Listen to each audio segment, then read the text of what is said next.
Ladies and gentlemen, welcome back to the Star Bazaar. In this Battlefront 2 news update, we are going over the brand new community transmission which just dropped for Anakin Skywalker. And there is some crazy stuff in this one. Let's check it out.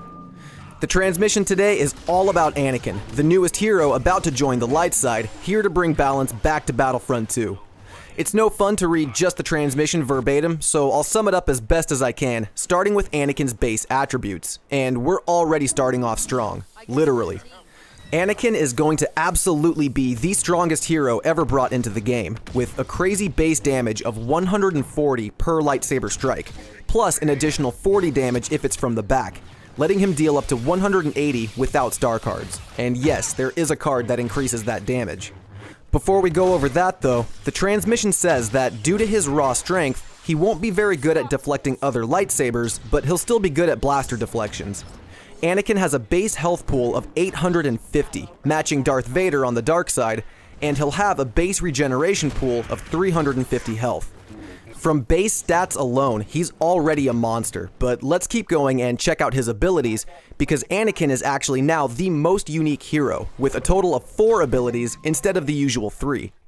His first ability is called Passionate Strike, which is described as an overwhelming vertical slash that will be used to break the block of an enemy villain.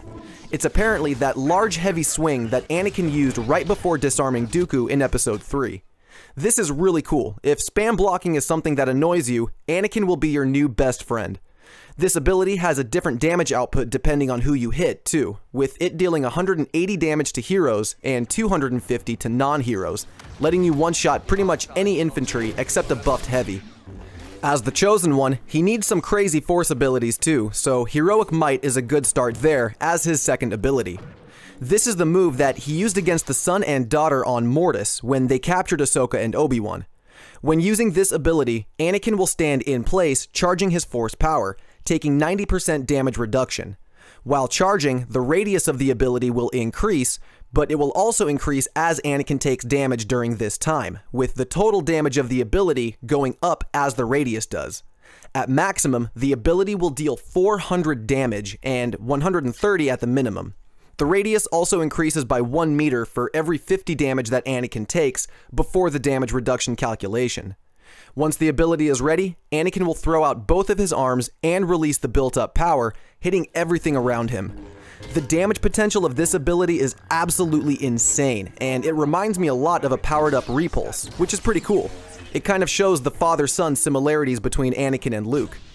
But if you prefer to bring your enemies to you instead of pushing them away, Anakin's third ability is called Pull Dominance, which will launch targets into the air and pull them, bringing them right within range of his lightsaber.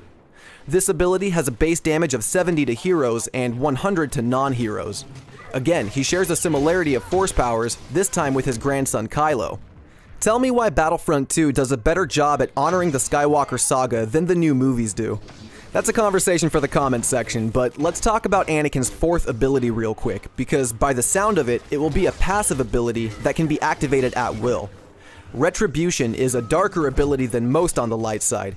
It charges up as Anakin and his teammates take damage, and while Anakin himself deals damage. Once it's fully charged, he can activate Retribution, which is a punishing force choke done in a 360-degree range, affecting everybody in the radius. Once the ability is used, the charge will reset so it can be built up again. The ability deals 100 damage to heroes over time, and 150 damage to non-heroes, and Anakin will have 90% damage reduction while he is using the ability. The devs were not kidding one bit when they said that Anakin is a powerhouse. These damage values are nuts. Remember when Grievous came out and was doing double damage from the back and destroying everybody? I really hope DICE learned from that and made this a bit more balanced, but I honestly cannot wait to try the Chosen One out. Now that we've covered his abilities, let's look at his star cards. Like all other heroes, Anakin will have 9, and the first 3 are for his base stats. Tenacious increases Anakin's maximum health pool, making him even more tanky. Reprisal is his health on kill star card, and Massive Strikes increases his base lightsaber damage, which is already nuts. I can see up to 200 damage being done from the back with this card. His other cards are for 3 of his abilities. Pressure increases Passionate Strike's damage, and Fierce Fighter reduces its cooldown. Control the Force increases the radius of heroic might, and Raw Strength increases its damage, and finally, No Escape increases pull dominance's range, and all of them will make the pull deal more damage. The CT also goes over Anakin's voice lines, which I won't spend time going over here, but I will touch on the one that everybody wants to know about.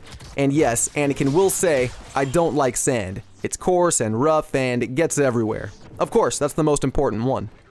Anakin is also confirmed to be arriving with an additional appearance, his Jedi robes look from Episode 3, with his Jedi Knight look from the movie being his default. Hopefully, the robes look is with the hood up when he starts to go all dark side, but I wouldn't mind either way. The CT does not say how much the new skin will cost though, but if we're basing it off of Obi-Wan's skin, I'd say it would also be an epic at 40,000 credits or 1,000 crystals. And that is pretty much Anakin's community transmission, guys. The hype is so real. The Chosen One is almost here, and he's about to put a hurting on the dark side for sure. Don't forget, we still have the upcoming lightsaber combat changes to look forward to next month as well, so I'm pretty stoked to have a complete lineup of saber users on both sides. Drop a comment below, ladies and gentlemen, and let me know how you're feeling about Anakin. Do you think he's going to be OP, or do you think he's going to be perfect at launch? I don't want to judge it too hard without trying him out first, but on February 27th, I will be having a first look live stream showcasing Anakin and all of the new clone skins. So, if you're a new viewer, I hope you consider subscribing to join us for that, and if you liked the video today, you know what to do with that thumbs up button. That will do it for me though. I appreciate you stopping by the bazaar. This has been your boy, Turkish Delight, and I will see you all out on the battlefront. Peace. I know it breaks your heart. You moved to the city and I broke down crying. 4 years, no come, and now you're looking pretty in a hotel bar and